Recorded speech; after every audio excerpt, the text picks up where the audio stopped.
Merci, Monsieur le Président, Excellences, chers amis. Tout d'abord, j'aimerais remercier les organisateurs de ce forum et de m'avoir invité à partager avec vous le point de vue d'un académicien et aussi d'un praticien. Donc, vous allez avoir deux approches dans la même intervention. Depuis ce matin, on a parlé de la posture de l'État dans l'économie et je conclus en disant que quelle que soit la posture de l'État, il est dans cette situation où on dit « dame du fudo, dame du fudo ». D'aller si l'État intervient, d'aller s'il n'intervient pas. Si on voit les différentes postures de l'État, l'État est dans un spectre. D'un côté, nous avons la position où l'État est dans un contexte libéral, et de l'autre côté, dans le contexte qu'on a tous connu, de situation de dirigisme, d'étatisme à outrance, système bolchevique, soviétique, etc. Dans le premier cas, c'est bien sûr les politiques monétaristes et de l'école de Chicago, qui a été incarnée par le thatcherisme et le reaganisme, donc qui ont été pour la croissance à outrance et générer de l'inflation aussi, et qui sont aujourd'hui accusés d'être les créateurs de ces... qui ont mené en quelque sorte les différentes crises que nous connaissons depuis 2007-2008. Donc cette école, les adeptes de cette école reprochent à l'État d'être... reprochent l'intervention de l'État et disent moins l'État intervient, moins l'économie se porte. Par contre, ceux qui sont de l'autre côté disent que l'école de Chicago, donc cette attitude libérale, a fait que l'État abdique ses responsabilités, même ses responsabilités en tant que régulateur. Et donc depuis 2008, cette question du rôle de l'État est de plus en plus discutée. De l'autre côté du spectrum, tout le monde connaît un peu le socialisme à la bolchevique avec les systèmes d'organisation particuliers, les sovkhozs, les kolkhozs, et donc le Gosplan, et c'est l'État qui intervient, c'est lui qui planifie, c'est lui. Et donc on voit que les deux extrêmes sont critiqués et n'ont pas fonctionné à proprement parler. Entre ces deux extrêmes, il y a bien sûr différentes postures qu'ont adoptées les États dans notre région. Du côté du libéralisme, on voit aujourd'hui des régions comme la région de Dubaï, la région du Qatar, qui s'approchent un peu de cette pratique où l'État n'intervient pas, où c'est le laisser faire, laisser aller. Et on a vu qu'ils ont été secoués par cette dernière crise, spécialement à Dubaï. Tout le secteur de l'immobilier en a pâti. Les investissements qu'ils ont fait à outrance à travers le monde, maintenant ils désinvestissent parce que les rendements ne sont plus là. Et de l'autre côté, nous avons vu les positions, l'adoption du socialisme dans certains pays, comme l'Égypte à l'époque de Nasser, etc. Qui est un socialisme, bien sûr, où il n'y a pas la lutte des classes, parce que le véritable socialisme est la lutte des classes. Et Mahmoud Hussein, qui est un auteur bien connu, qui a étudié cette situation, et les pays de la région qui ont adopté ce système de socialisme sans lutte de classe, il dit le socialisme sans lutte des classes, associant l'action croissante du rôle de l'État dans les affaires du peuple, n'est que l'expression idéologique de la vision de classe de la bourgeoisie d'État. C'est en quelque sorte un peu ce populisme dont parlait un de nos intervenants. Des pays similaires où nous avons la rente pétrolière qui est un phénomène important et qui est utilisé comme moyen de redistribution des revenus à travers des politiques populistes, bien sûr, ou un rôle de l'État assez important, a montré également ses limites. Sur le plan conceptuel, j'avais mené une étude il y a quelques années à l'école des HEC à Montréal au département de stratégie sur le phénomène ou ce qu'on appelle le fonctionnement des organisations dans les milieux de culture intense. Et dans ce domaine-là, j'avais identifié 4 situations où l'État a un rôle assez différent. Nous avons le premier cas qu'on appelle le cas de l'environnement tâche, ce que les Nord-Américains appellent task environment.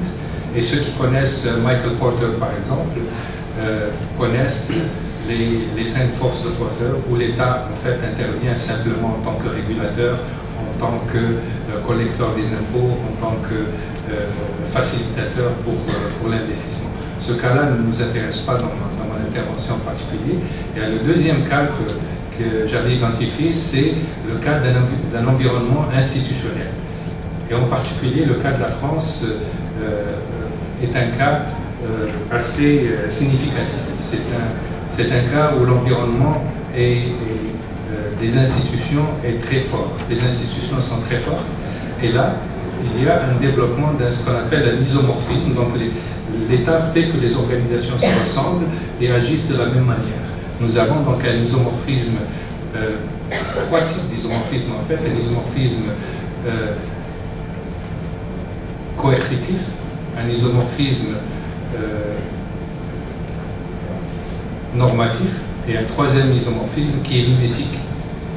Le normatif, ça veut dire que ce sont les normes qui vont dicter aux organisations de l'État, aux institutions, leur fonctionnement, la manière dont ils fonctionnent, à travers bien sûr les réseaux d'éducation, à travers les normes de recrutement, à travers les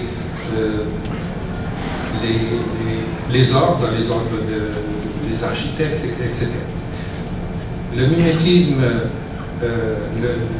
l'isomorphisme mimétique, c'est-à-dire que les organisations dans un contexte qu'on appelle de rationalité limitée, pour ceux qui connaissent Simon, ou bien lorsqu'il y a de l'incertitude, alors les organisations essayent de se ressembler et se copier. Et le 3e type d'isomorphisme, c'est l'isomorphisme donc coercitif, et ça c'est l'État, à travers ses politiques de financement, de distribution donc des financements, va obliger les organisations à se comporter de certaines manières. Donc ça c'est le 2e type d'environnement. Le 3e type, c'est l'environnement que j'appelle idéologique. Je le laisserai de côté, on a parlé un peu du système soviétique. Et le 4e qui m'intéresse, c'est un environnement d'intensité dogmatique. Là où il y a une religion qui influe énormément donc, dans le contexte. Et si nous prenons maintenant l'environnement dogmatique où la religion comme l'islam intervient, à ce moment-là, l'État doit prendre en considération un autre environnement, un environnement autre que l'environnement tâche dont j'ai parlé, et je veux dire un environnement intangible. Et l'environnement intangible, il s'agit bien sûr de tout ce qui est dicté par la religion, à savoir ce qu'il y a dans le Coran, ce qu'il y a dans la Sunna, le comportement du prophète, les valeurs de l'islam, etc. Donc l'État est en quelque sorte obligé de les prendre en charge dans sa politique et doit, pour ce faire, créer des institutions nouvelles qui doivent incorporer ces éléments-là. Bien sûr, des États islamiques en tant que tels, il n'en existe pas, mais il existe, j'allais dire, des économies islamiques qui n'existent pas en tant que telles, mais il y a la finance islamique qui a été un peu le réceptacle de cet environnement-là et de ses implications. C'est une finance qui n'est plus à la marge, comme ça a été mentionné. C'est une finance qui a pris de l'importance. Aujourd'hui, elle représente à peu près 1000 milliards de dollars d'actifs en l'espace de 35 ans, ce qui n'est pas négligeable. D'après une étude menée par la Deutsche Bank au mois de novembre dernier, à cause bien sûr de la crise de la dette en Europe, à cause de l'assèchement des liquidités et de l'abondance de liquidités dans les pays pétroliers, les pays d'Asie, etc. Donc cette finance islamique va atteindre 1800 milliards d'actifs en 2015. 2015 c'est demain, dans 3 ans. Donc elle va presque doubler en 4 ans. Et 2 trillions de dollars, ça commence à être significatif. Évidemment, ça ne se compare pas aux grandes institutions. Si on prend une banque comme Deutsche Bank, elle gère 3 000 milliards d'actifs à elle seule, une seule banque. Donc ça reste quand même relatif. Ceci étant, donc c'est un phénomène qu'il ne faut pas négliger. Il faut être attentif à ces développements. Donc il y a des pressions à l'interne et des pressions de l'externe qui vont pousser l'État à aller dans ce sens. À l'interne, bien sûr, il y a des gens qui veulent vivre en conformité avec leurs croyances, surtout les gens qui ont atteint l'âge d'or, avec la peur de la mort. Ils veulent que leur argent soit géré en fonction de ce que Dieu dit. Les banques vont aller chercher des produits financiers qui répondent à ces exigences. Du point de vue de l'externe, bien sûr, il y a des institutions qui existent, qui ont vu un mouvement dans ce pays, ils vont se présenter, ils vont bien sûr essayer d'investir dans ce secteur-là et d'avoir une part de marché. Cela veut dire quoi, la finance islamique? La finance islamique, c'est la finance, seulement elle est beaucoup plus ancrée sur le réel. Pourquoi? Parce que certains l'appellent la finance de l'interdit. La finance de l'interdit parce que le taux d'intérêt est interdit, l'intérêt est interdit, la spéculation est interdite, les produits, le domaine d'activité, beaucoup de domaines sont interdits, à savoir l'assurance classique, la banque classique, la pornographie, les armes à feu, les industries alcoolisées, etc. Donc, ça, ce sont des domaines où on ne peut pas intervenir. En plus, c'est une finance qui a un caractère éthique, parce que l'éthique est un élément qui joue profondément, aussi bien au niveau du comportement des gens que au niveau des transactions elles-mêmes, au niveau des tarifications. Donc ce sont des éléments, donc c'est un paradigme financier tout à fait différent de la finance classique auquel il faut s'habituer, et donc l'État se verra sans doute légiférer pour créer ce contexte-là. Si on prend quelques exemples, vous avez le taux d'intérêt, bien sûr, il est remplacé par autre chose. Ça ne veut pas dire que la finance islamique, ce sont des bons samaritains qui vont vous donner de l'argent sans payer une contrepartie.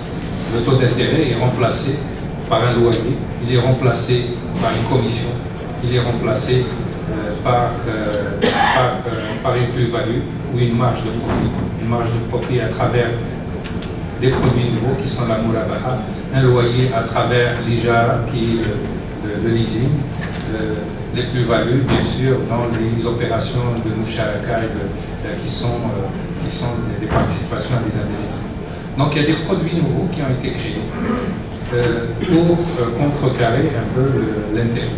De l'autre côté, au niveau de la spéculation, et ça c'est le deuxième, l'intérêt bien sûr c'est le premier, j'allais dire, la première ligne rouge à ne pas dépasser.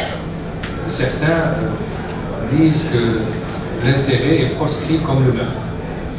Le deuxième élément, c'est la spéculation. Et certains disent le fait que malgré une crise aussi importante que celle que nous vivons et que nous avons vécue, la finance islamique, il n'y a eu pratiquement aucune banque qui a failli, malgré les Lehman Brothers, etc., qui étaient des géants et qui sont tombés. Pourquoi? Parce que c'est une économie qui n'accepte pas la spéculation. La spéculation, ça veut dire quoi? En arabe, c'est le ghara. Le ghara, ça veut dire que chaque fois qu'il y a une transaction, il faut qu'il n'y ait pas que son objet soit bien déterminé. Il faudrait que le prix soit également déterminé et qu'il n'y ait pas d'asymétrie dans l'information, que les parties prenantes soient informées de la même manière. Autrement, il y a spéculation et c'est interdit, donc une partie est lésée par rapport à l'autre. La spéculation telle que des produits dérivés, etc., où un produit se vend plusieurs fois, par exemple une cargaison de pétrole qui quitte un port au Moyen-Orient avant d'arriver à destination, elle est vendue une centaine de fois et rachetée. Ça n'existe pas dans la finance islamique. La finance, elle est ancrée sur le réel. Il faut un sous-jacent. Donc sans sous-jacent, pas de transaction. Et donc c'est pour ça qu'elle n'a pas subi c'est les chocs de la crise. C'est une finance éthique parce qu'il y a ce qu'on appelle en arabe sulukiyat, au niveau de l'institution elle-même, le comportement des gens, le comportement vis-à-vis des clients. On ne conçoit pas quelqu'un qui travaille dans une institution islamique le soir, aller dans un cabaret, les gens vont le voir, donc ça porte atteinte à l'institution. Il doit se comporter d'une certaine manière parce que c'est l'image de marque de l'entreprise. Un autre aspect d'éthique, c'est le système de gouvernance. La finance islamique est l'un des systèmes où nous avons un système de double gouvernance, c'est-à-dire qu'il y a un conseil d'administration qui veille bien sûr à l'investissement, au placement des investisseurs, à ce que la banque fasse des profits, etc. Mais de l'autre côté, il y a un comité donc des scholars, des sharia, donc qui va s'assurer que les transactions respectent les principes que je viens de dénoncer. Et donc nous avons un contre-pouvoir qui fait que l'organisation a un caractère éthique. D'autres produits se sont développés qui vont certainement servir à l'État, surtout dans le domaine de l'infrastructure, tels que les soukouk. Tout le monde a entendu parler des soukouk. Ce sont des obligations. Enfin, c'est un produit qui est à mi-chemin entre une obligation et un titre participatif. Donc, il est ancré aussi sur le réel. Il faut un actif sous-jacent. Juste pour vous donner un exemple, l'Arabie Saoudite vient en tant qu'État, de lancer ses premiers soukouk. Les les premiers ont été lancés au début des années 2000. Aujourd'hui, nous avons un encours qui dépasse les 150 milliards de dollars de soukouk. Et donc c'est une transaction que l'Arabie a lancée et pour l'aéroport de Jeddah, donc pour l'extension de l'aéroport, c'est une transaction de 7,3 milliards de dollars qu'ils ont lancé sur le marché. Cette transaction a été souscrite 3 fois. Donc ils ont eu plus de 20 milliards de gens qui voulaient acheter des soukouk. C'est des soukouk d'une maturité de 10 ans. Et le coût des fonds était à peu près de 2,49. Donc bien sûr, le risque de l'État saoudien est différent de plusieurs risques, mais lever de l'argent à 2,49 à peu près par rapport à l'intérêt, ce qui est quand même assez significatif pour l'État saoudien. Bon, la Tunisie, ce sont des choses qui vont venir. La Tunisie doit regarder différents exemples. Il y a la Turquie, il y a la Malaisie. La Malaisie, par exemple, est l'un des pays que l'on cite comme modèle, parce que c'est un pays qui a su allier la modernité à la culture islamique.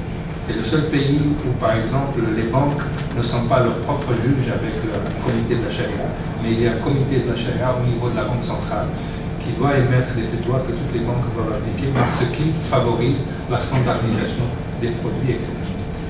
Donc, la Tunisie doit se trouver son chemin à travers toute cette partie. Je vous remercie.